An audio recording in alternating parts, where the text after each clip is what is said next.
Bhagavate Vasudevaya. Om Namo Bhagavate Vasudevaya. Om Namo Bhagavate Vasudevaya. Grantharaj Srimad Bhagavatam Canto 8, Chapter 17, entitled, The Lord Agrees to Become Aditi's Son. Today we will recite texts 4 through 8, and we will chant text number 8 together.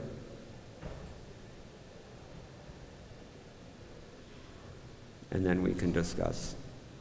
So first of all, I would like to take permission from His Holiness Badrinayan Goswami and other senior devotees here. Blessings. I don't even deserve to be sitting here, but we are kept alive by the blessings of the Vaishnavas.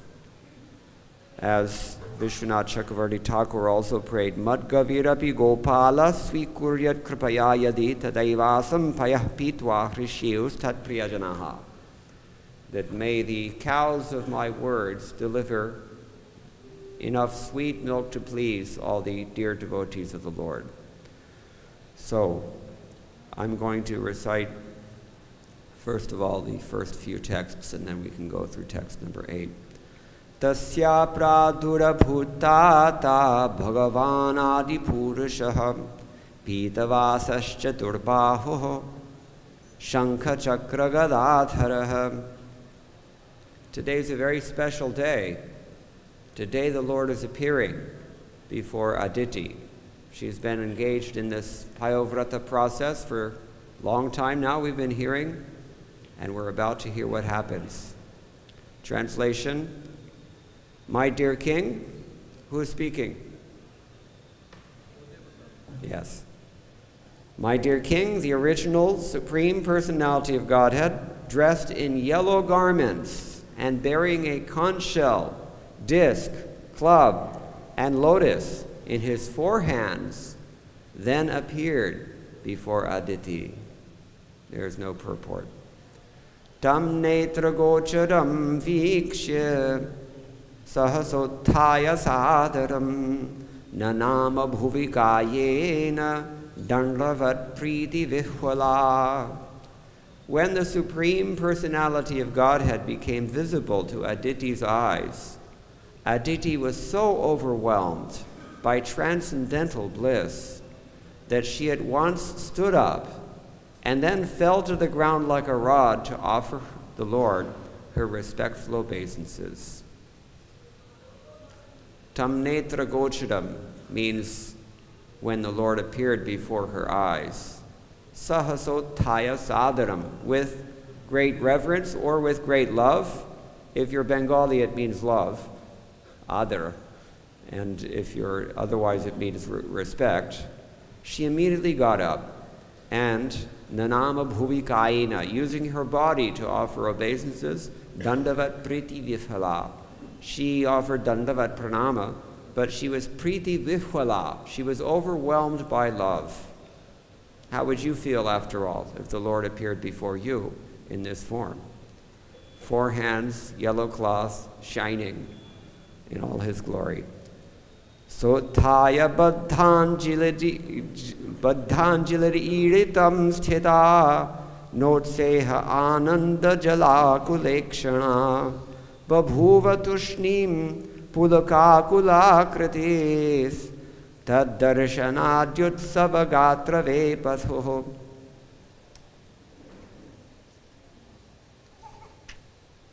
Aditi stood silently with folded hands, unable to offer prayers to the Lord.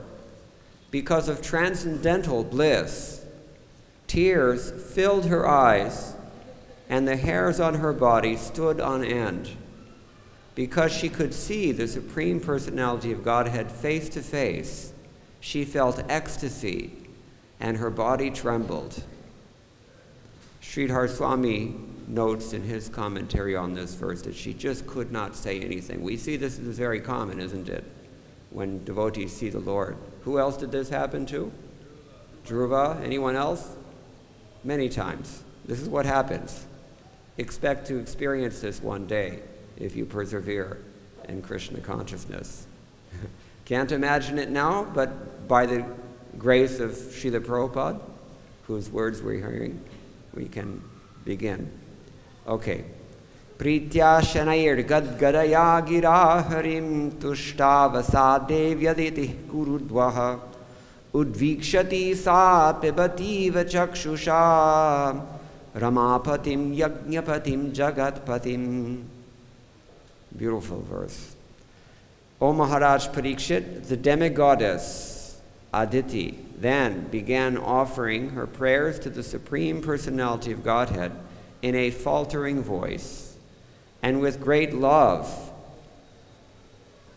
She appeared as though drinking through her eyes the Supreme Lord, who is the husband of the goddess of fortune, the enjoyer of all sacrificial ceremonies, and the master and lord of the entire universe. Purport by His Divine Grace A.C. Bhaktivedanta Swami Srila Prabhupada Ki Jai. After observing the Payovrata, Aditi was certain that the Lord had appeared before her as Ramapati, the husband of all good fortune, just to offer her sons all opulences.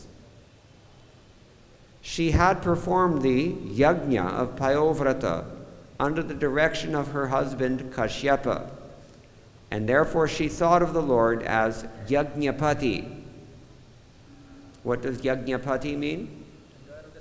The Lord of the sacrifice. She was completely satisfied to see the Master and the Lord of the entire universe come before her to fulfill her desire.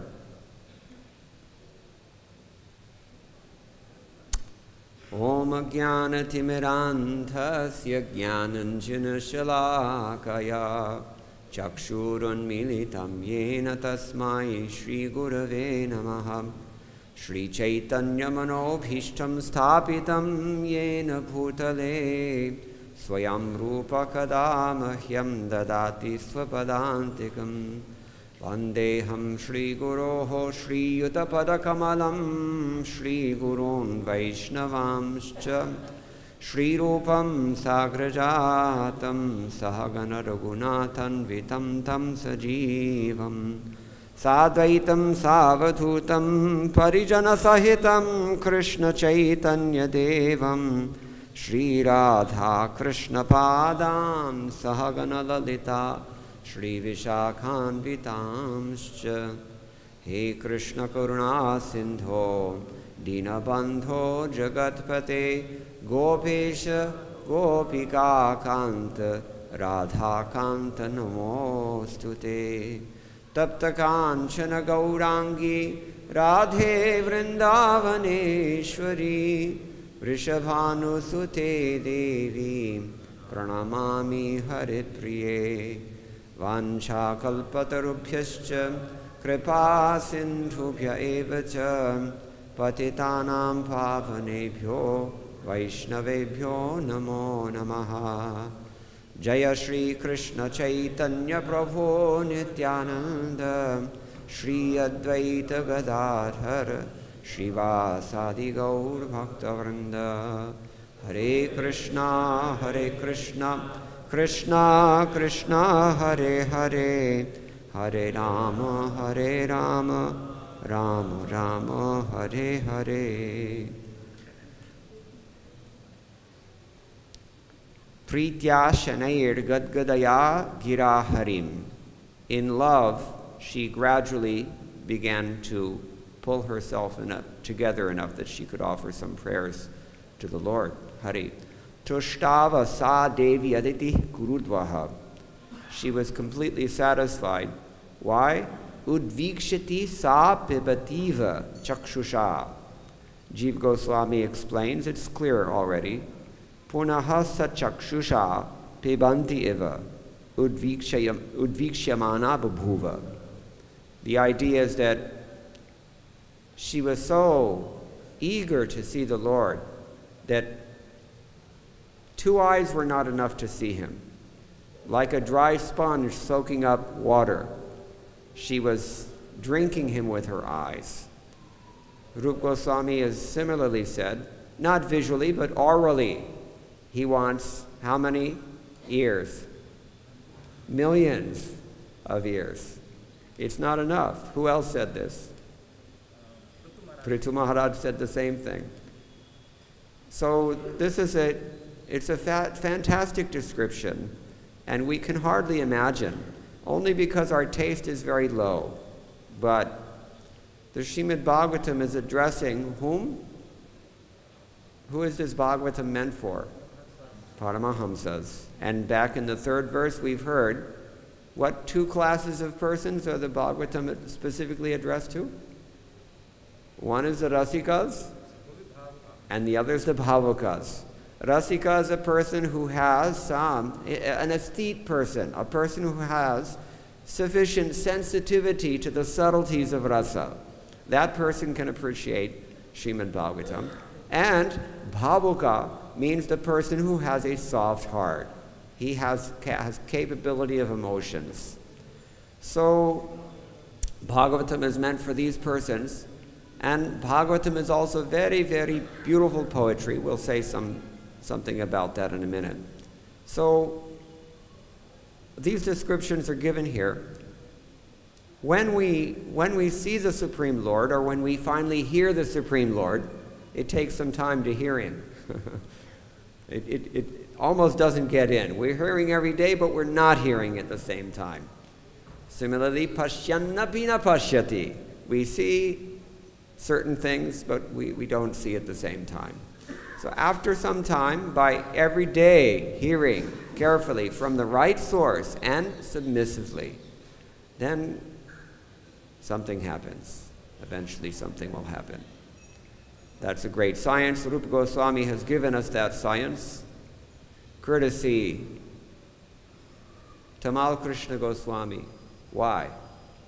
Because Srila Prabhupada wrote the Nectar of Devotion when he was living in Los Angeles at Hayworth Avenue. He had an apartment there. This is back in the old days. And it was Tamal Krishna Goswami who was organizing the temple so that Srila Prabhupada could write these books. What are some of the 2 most valuable books we have? Summary studies from Srila Prabhupada. Nectar of Devotion is a summary study of Bhakti-Rasamrita Sindhu, and Teachings of Lord Chaitanya also he did at that time. What else? Krishna book. All 3 summary studies are the most important literature, the 10th canto of the Srimad Bhagavatam. The Nectar of the Bhakti-Rasamrita Sindhu of Rupa Goswami and Chaitanya Charitamrita. Srila Prabhupada was not sure he would be with us very much longer. He had to get these books out.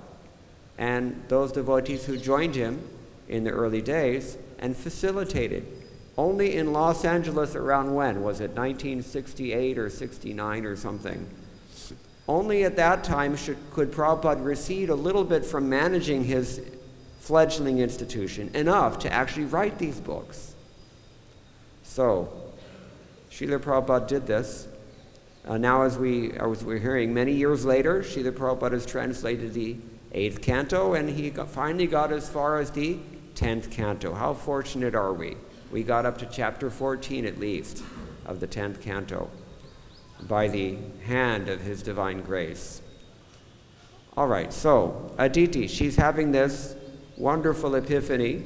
She's experiencing the Supreme Lord personally, face to face, and she's completely stunned. She can't even offer her prayers. But eventually, after she bows down in great ecstasy and her eyes filled with tears, she can finally, by the Lord's empowerment, she can say something. And what kind of things does she say? Vishwanath Chakravarti Thakur explains 3 words here are significant. 3 patis. Ramapatim, Yajnapatim, and Jagatpatim. Ramapatim indicates that the Lord is, well, tatputrebhyaha sarva sampat pradataraha. The Lord is the one who can give all fortune, good fortune, to her sons. She's thinking like this. And Yajnapatim means yajna sararthya vratad avirbhavantam. The Lord has appeared only because I did this vrata for him on the order of my husband. And finally, jagatpatim, avatirya jagat, avatiryam, uddharatam. The Lord appears to deliver this whole universe. In what form is the Lord going to appear? Vamanadev, her son. But he's already appeared just now. So, let's hear the next verse and we can chant this together. Shri Aditiruvacha Yajnesha Yajna Purushachuta Tirthapada Tirtha Shrava Shravana Mangala Namadheya Apanna Loka Vrjanopashamodayadya Shamnah Kridhisha Bhagavannasi Dinanatha. Someone else? Thanks for the prep time. Okay, I'll just. Yajnesha. Yajna Isha, actually. O controller of all sacrificial ceremonies. Yajna Purusha, the person who enjoys the benefits of all sacrifices. Achyuta, infallible. Tirthapada, at whose lotus feet stand all holy places of pilgrimage. Tirthashravaha, celebrated as the ultimate shelter of all saintly persons. Shravana, hearing about whom Mangala is auspicious. Namateya, to chant his name is also auspicious. Apanna, surrendered. Loka, of people. Vrijna, dangerous, material position. Upashama, diminishing. Udaya, who has appeared. Adya, the original Supreme Personality of Godhead. Sham, auspiciousness. Naha, our. Kriti, kindly bestow upon us. Isha, O Supreme Controller. Bhagavan, O Lord. Asi, you are. Dinanatha, the only shelter of the downtrodden. Beautiful verse. Goddess Aditi said, O Master and enjoyer of all sacrificial ceremonies, O infallible and most famous person, whose name, when chanted, spreads all good fortune, O original Supreme Personality of Godhead, Supreme Controller, shelter of all holy places, you are the shelter of all poor, suffering, living entities, and you have appeared to diminish their suffering. Please be kind to us and spread our good fortune. Please repeat. The goddess Aditi said, O Master and enjoyer of all sacrificial ceremonies, O infallible and most famous person, whose name, when chanted, spreads all good fortune, O original Supreme Personality of Godhead, Supreme Controller, shelter of all holy places, you are the shelter of all poor, suffering living entities, and you have appeared to diminish their suffering. Please be kind to us and spread our good fortune. Purport by His Divine Grace, Srila Prabhupada. Jai. The Supreme Personality of Godhead is the master of those who observe vows and austerities. And it is He who bestows benedictions upon them. He is worshipable for the devotee throughout the devotee's life. For He never breaks His promises. As He says in Bhagavad-Gita 9:31, Kaunteya pratijanihi na me bhakta pranashyati. O son of Kunti, declare it boldly that my devotee never perishes. The Lord is addressed here as Achyuta, the infallible, because He takes care of His devotees. Now, someone may raise the question at this point. Maybe some of you thoughtful persons are already thinking, wait a minute, we know that Krishna tells Arjuna to declare it boldly that my devotee never perishes, because Krishna is known to sometimes break his promise. But here Srila Prabhupada says, he never breaks his promises. So how do we explain this? It's a direct contradiction. It is in fact a contradiction. What are we going to do about it? Sometimes we sidestep these problems by saying, no, it's only an apparent contradiction. But this is not an apparent contradiction. This is a genuine contradiction. So what are we going to do with this? We're waiting for you. So I was thinking about this morning when I studied this verse. I didn't have so much time to prepare here, but this promise the Lord will never break. That is a fact. This promise that if you take shelter of His lotus feet, you're not going to be left high and dry. He never breaks that promise. Or as Srila Bhaktisiddhanta Saraswati Thakur used to emphasize quite often, the Lord is always responsive, 100% of the time. He's always responsive to the entreaties of His devotees. He never lets His devotee fall. What does Krishna say in Bhagavad-Gita? Here in the previous text, the word was used, Datta. What does Datta mean? Anybody know? It means different things in different languages. Here it means dear boy. little boy, you call it beta in Hindi, we say. So, you know the verse I'm thinking of? Nahi kalyana krit kaschit durgatim tata gacchati.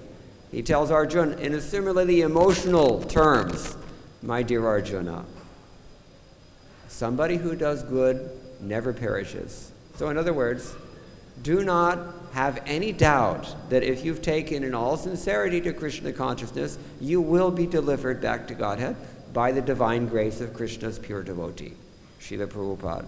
This is Krishna's promise. It is also Srila Prabhupada's promise. Therefore, Krishna is not going to let that promise be broken.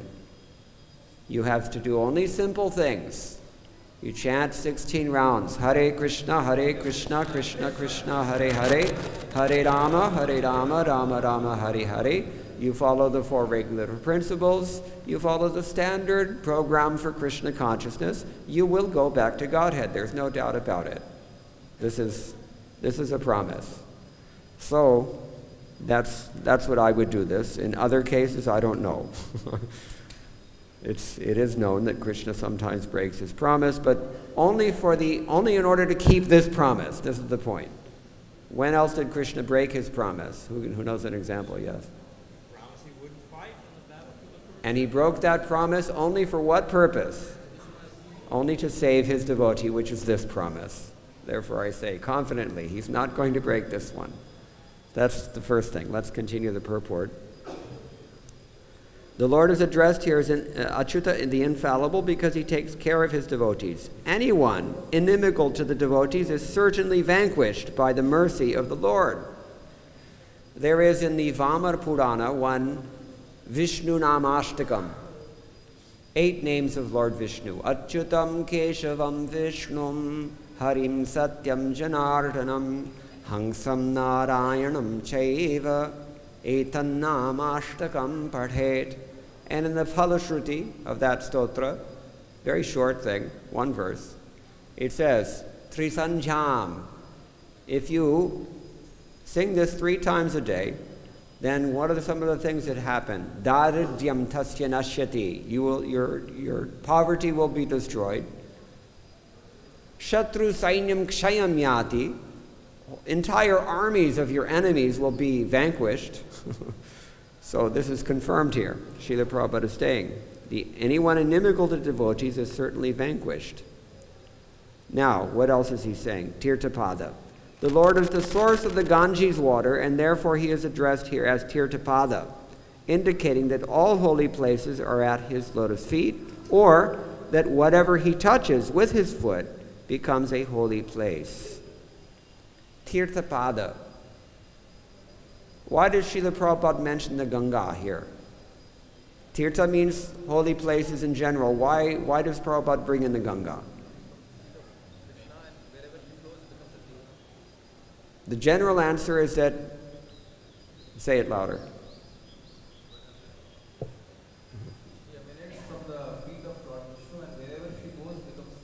Which Lord Vishnu? Which form of Lord Vishnu?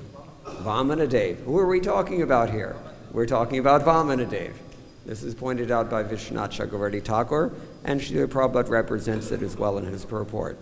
But it's a more general thing as well. Therefore he mentions, next, Bhagavad-Gita, for example, begins with the words Dharma Kshetre Kurukshetre. Because the Lord was present at the battlefield of Kurukshetra, it became a Dharma Kshetra, a place of pilgrimage. Now, why was Kurukshetra chosen for that battle? This is another problem. When you're a scholar, you have to problematize things. You have to create problems and then solve problems. Otherwise, people are not intellectually satisfied. Why was Bhagavad-Gita spoken at Kurukshetra? Why did they choose that place as the battlefield, Kurukshetra? Prabhupada mentions this in the first chapter, yes.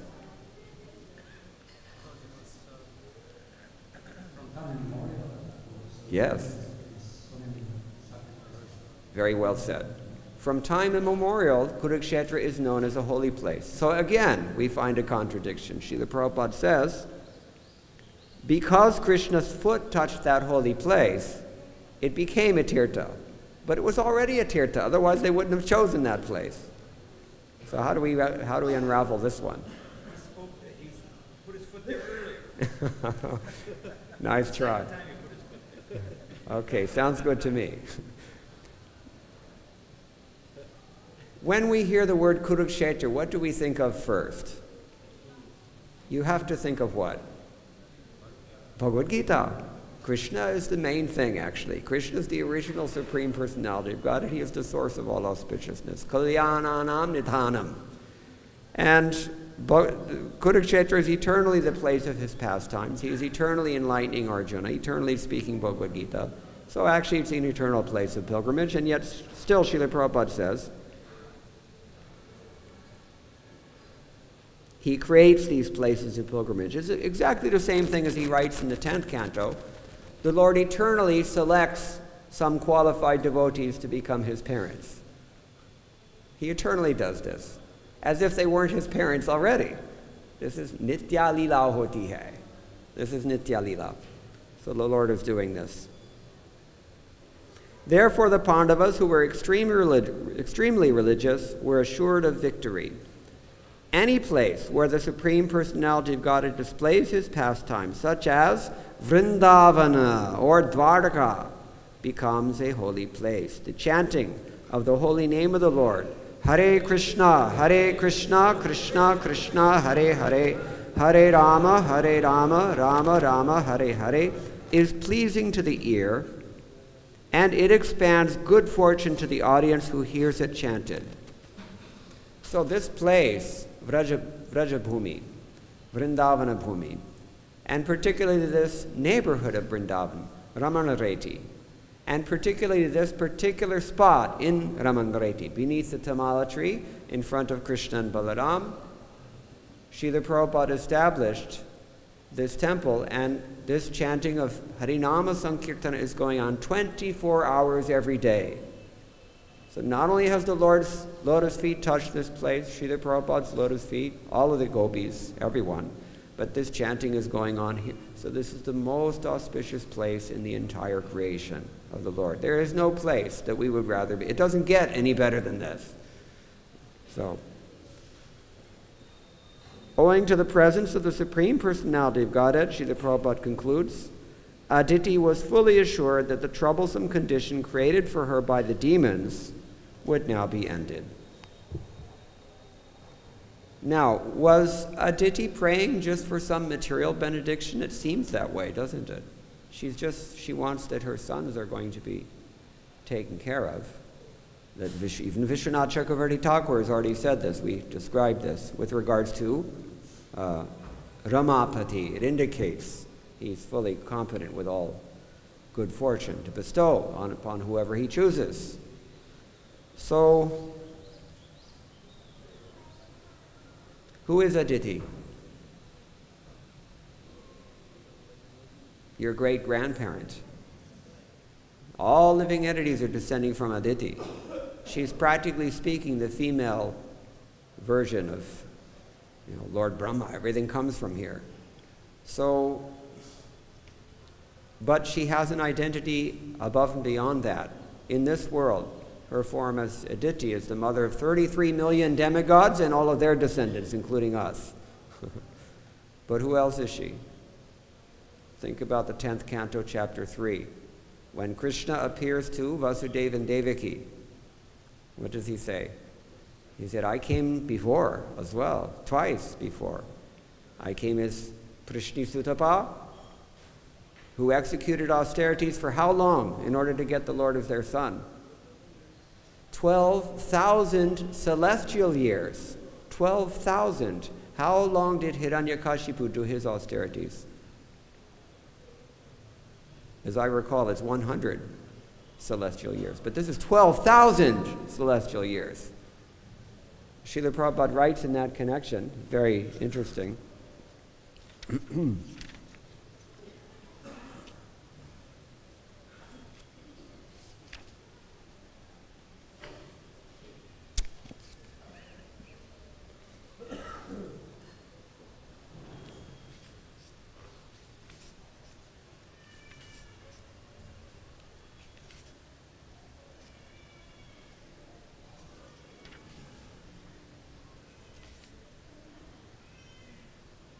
We should be careful to understand that to get Krishna as one's son, one must undergo such great austerities.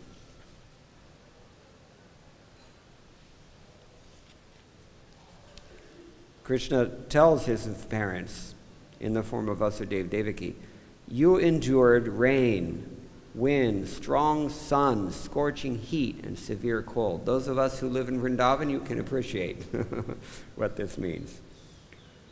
Suffering all sorts of inconvenience according to different seasons. By practicing pranayama to control the air within the body through yoga, and eating only air and dry leaves fallen from the trees, you cleansed your mind of all dirty things. In this way, desiring a benediction from me, you worshipped me with peaceful minds. O sinless Mother Devaki, after the experience of 12,000 celestial years in which you constantly contemplated me within the core of your heart with great faith, devotion, and austerity, I was very much satisfied with you. Since I am the best of all bestowers of benediction, I appeared in this same form as Krishna, to ask you to take from me the benediction you desired. You then expressed your desire to have a son, exactly like me.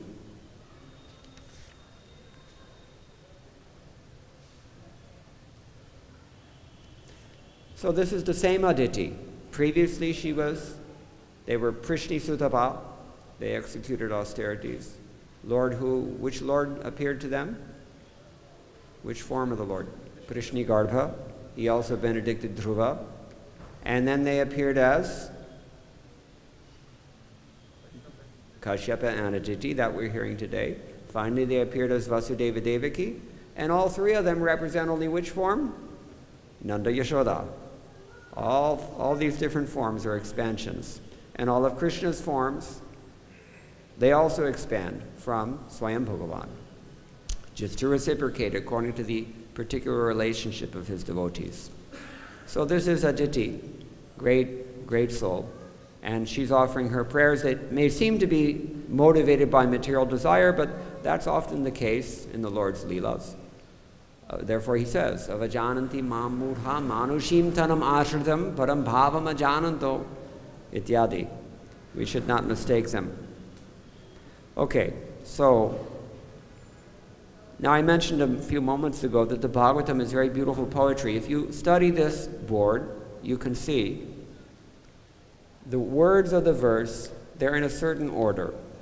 And we have what we call in Sanskrit anupras, alliteration in this verse. Because the Bhagavatam is the very far above all the other Puranas, all the other Vedic literatures, and its poetic merit. Bhagavatam is so beautiful in Sanskrit. Yajñesha, Yajña Purusha. And then Tirtha Pada, Tirtha Shrava. And then Shrava, Shravana. He keeps repeating the same ideas in different forms.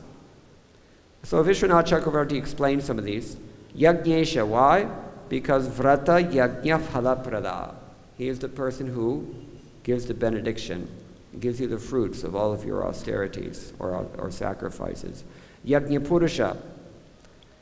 He says, it means Mad Janma Avadhi Yajaniya Purusha. The Lord who is worshipped throughout my life. Have we heard this already? Anyone who is listening attentively to the purport heard Srila Prabhupada say that the Lord is to be worshipped throughout our lives. He is simply paraphrasing Vishwanath Chakravarti Thakur. At every step, uninterruptedly. Achyuta means Swabhakta Shakradi Chuti Vinashin. He is perfectly competent to destroy anything that might cause his devotees to fall down. Not just his pure devotees, but Shakradi. Who is Shakra? Indra. Mixed devotees, because she's, after all, in the same family, no? So, Tirthapada, Gangotpadayeshyat, Charanam Padma. Your lotus feet are going to give birth to the Ganga in the future. Before Vamanadeva appeared and performed that pastime, she's already saying this. Tirthashava, Jagat Pavani Bhavishyat, Bali Chalanadi Kirti. Your fame will spread as a result of your cheating Bali Maharaj in the future.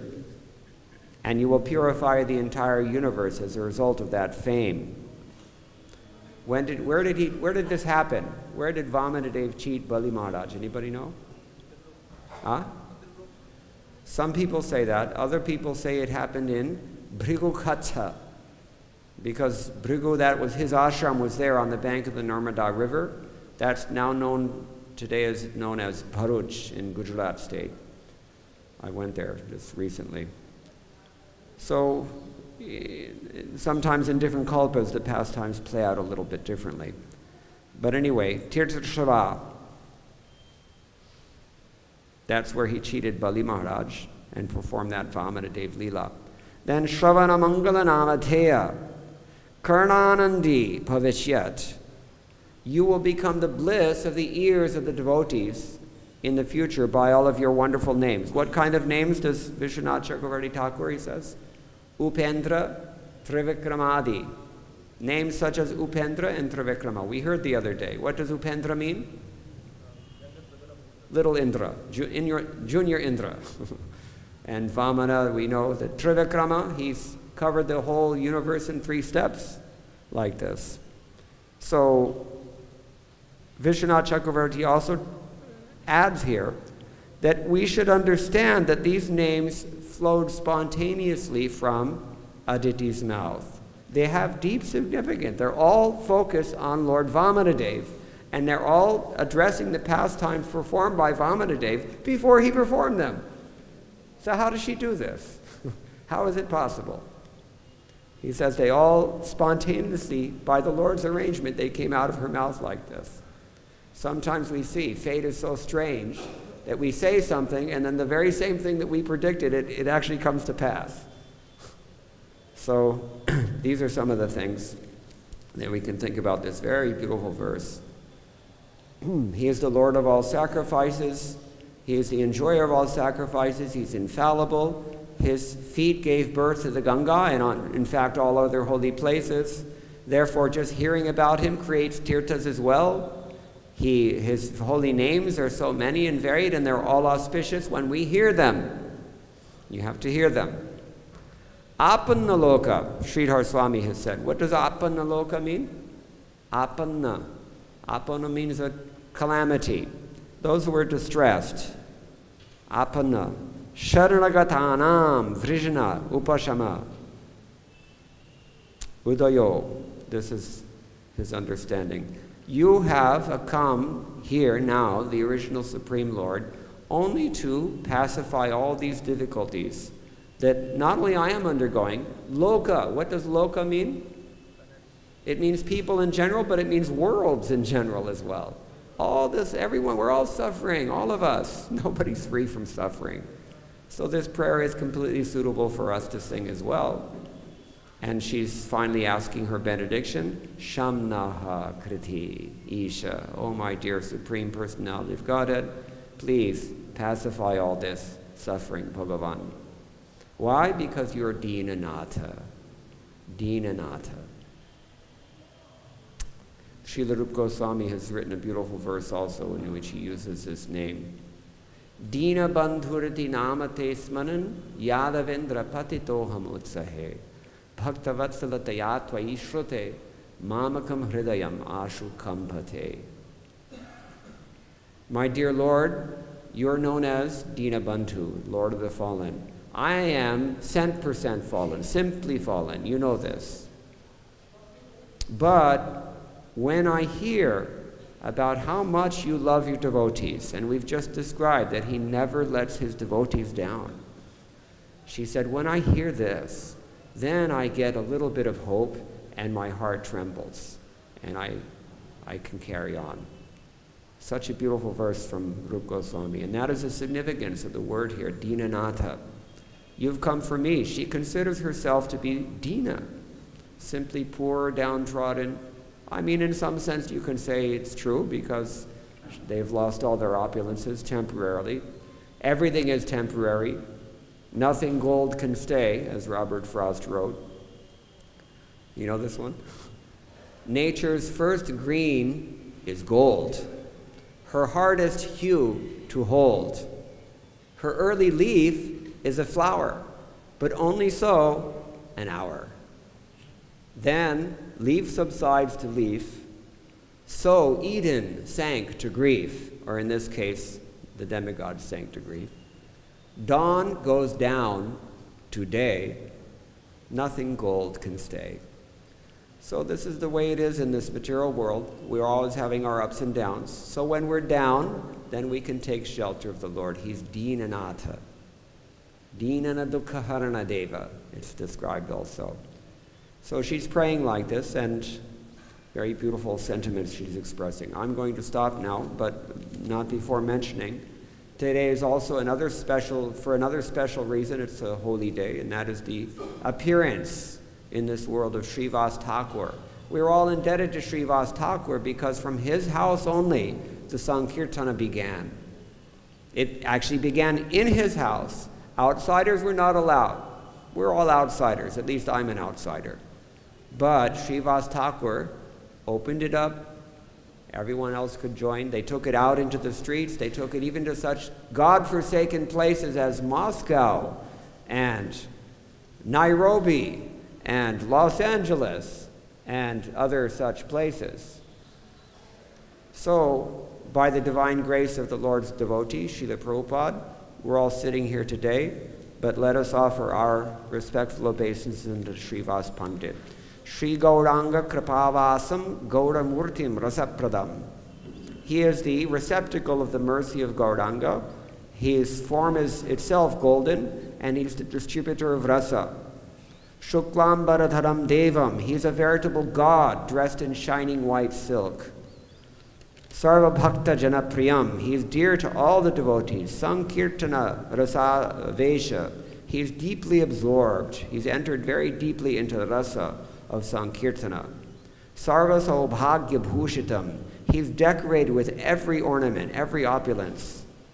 Smarami Bhaktarajam he, I remember that king of all devotees. Srivasa Sri Haripriyam, who is most dear to Lord Hari. Srivas Thakur. Pranamami Sri Srivasam tam adyam panditam muda. Joyfully I bow down unto the Srivas, the original of all the pundits, first of all the pundits. Sri Gauranga Kripa Patram, he is the receptacle of Lord Chaitanya's mercy. Kirtanananda Manasam, and his mind is deeply absorbed in the ecstasy of Kirtan. Srivasa Panditam Naumi, you offer our respectful obeisances unto the Srivas Pandit. Gauranga Priya Parshadam, who is dear associate of Lord Chaitanya Mahaprabhu. Yasya Krivava Leineti, Gaurange Jayate Rati. Love for Lord Gauranga appears only after receiving his very merciful glance. Srivasa Kirtanananda, he is himself the personification of the bliss of Kirtan. Bhakta Goshtyeka Vallabha, and in the circle of devotees, he is singularly dear. No one can compare to how dear he is. Tvam Namami Mahayogin, I offer my respectful obeisances unto you, O best of all the yogis. Bhaktaro Rupo Sinaradaha, because you are Narad Muni in the form of one of Lord Chaitanya's devotees. Srivas Thakur ki jai. Srila Prabhupada ki jai. Are there any questions or any comments?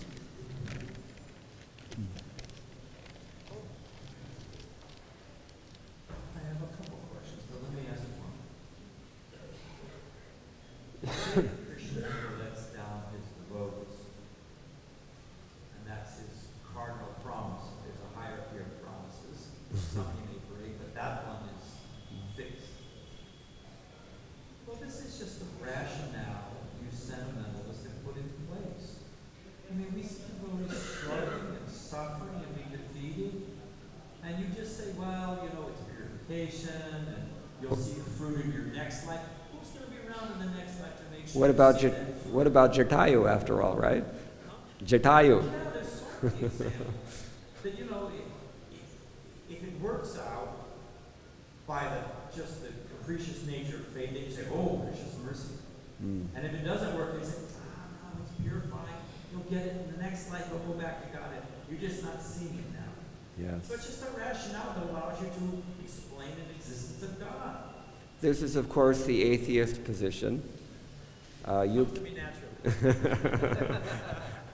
You can never really prove anything objectively in Krishna consciousness. This is the nature of theism. Theism means we have faith in God. But Srila Prabhupada used to emphasize one very important principle, and that is, the proof of the pudding is when you eat it. You cannot watch someone else or analyze someone else and prove that that person is experiencing love of God, or prove that that person is actually gaining the mercy of Bhagavan, but you can experience this thing.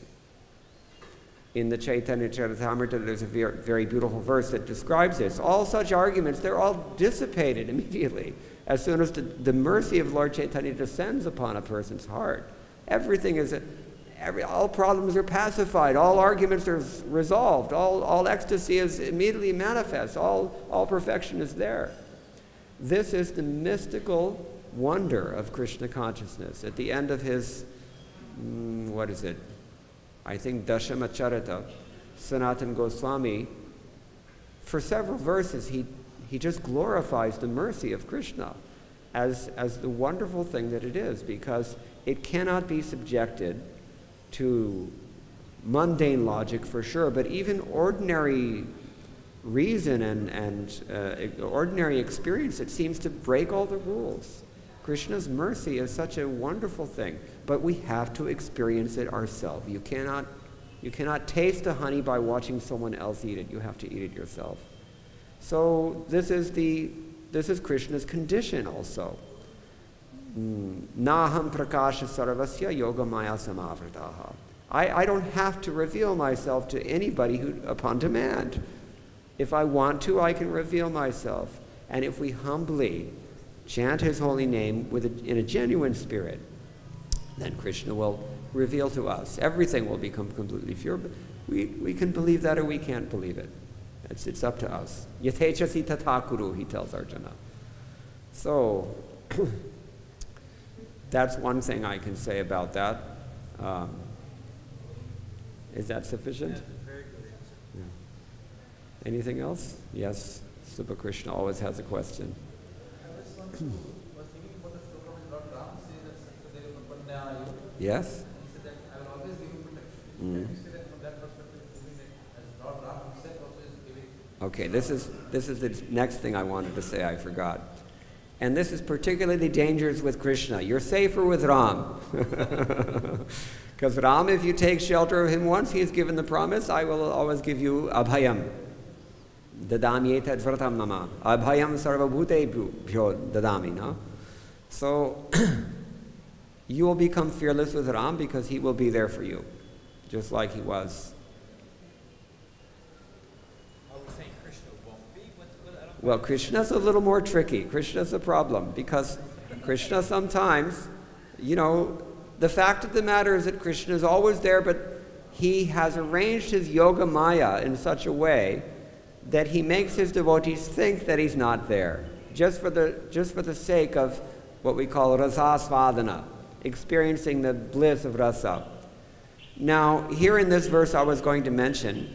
So Krishna tortures and Ram doesn't? You're saying? I'm getting to that. Okay. Here she's calling him Dinanatha because she considers herself to be Dina. We don't consider Aditi to be Dina, far from it. But my point is that all the pure devotees, they have this attitude. They don't consider that, wait a minute, I'm the mother of Krishna. This is her humility. And all the devotees everywhere in Krishna's Leela also have this attitude that they're very poor and fallen. They can hardly think like that unless they're put into a position of reverses sometimes. And Krishna does this also.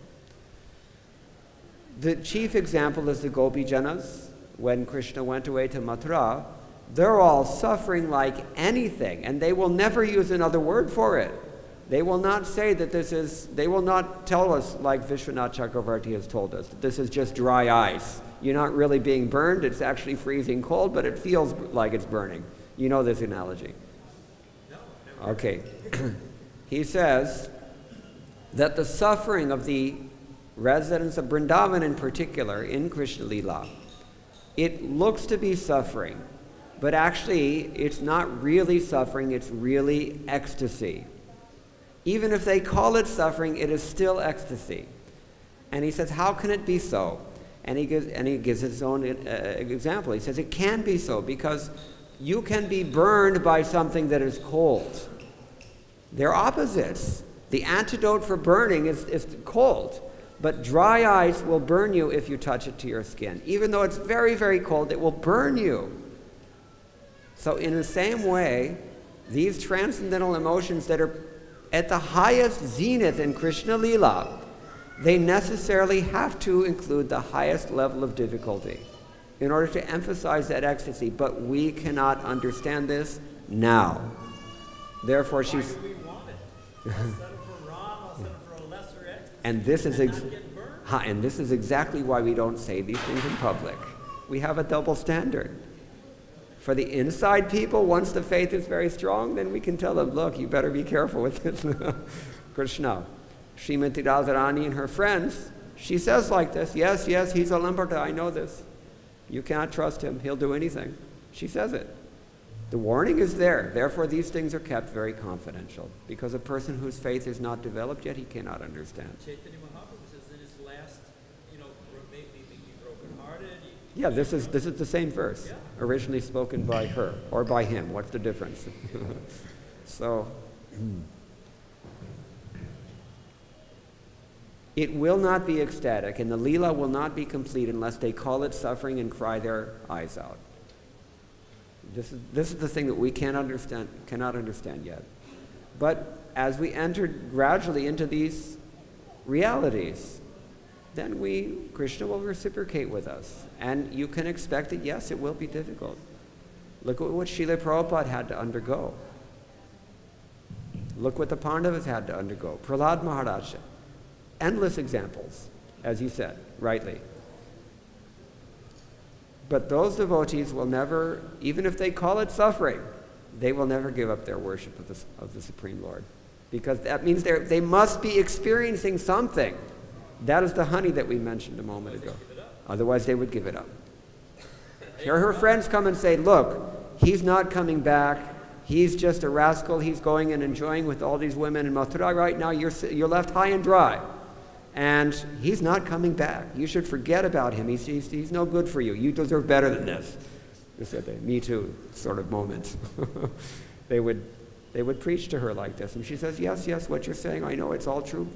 Fear be.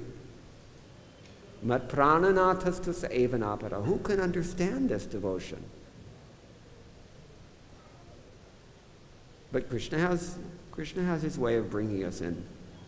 Hote, as they say in Hindi. Gradually we'll experience. And then as our devotion is tested, then our devotion is strengthened, and our bhav develops in this way. Suffering is actually a great benefit in Krishna consciousness when we have Krishna consciousness. Are you saying that bhav can only develop by suffering and devotion? No, I'm not. challenging. No, I'm not saying that. But it does happen through that agency sometimes. It's true. He has a question way in the back. Hare Krishna Prabhu. Can you mention some leelas which happened in Kurukshetra before the war? Oh. Well, it's mainly known as Bhagavad-Gita tells us, Dharma-kshetra, famous for sacrifices. But one of the leelas is Parashuram. He killed all the Kshatriya generations 21 times and filled up that whole field with their blood. That whole Brahma Sarovar that you go to in Kurukshetra now, still they're going on the lunar eclipse. Big crowds are coming to bathe there. That place was filled with the blood of the Kshatriyas killed by Parashuram long ago. Many other sacrifices were there. Many sages lived there. Many things happened there. Krishna's leelas, that's also went on. But even before that, this place is eternally renowned as Dharma-kshetra, Kurukshetra. Prabhupada went there. What need I say more? Prabhupada is starting a temple there now. The temple is already there. So, Leela is unfolding. Yes, Prabhuji. You may have to shout because the microphone is already in. Oh, he's got one, okay.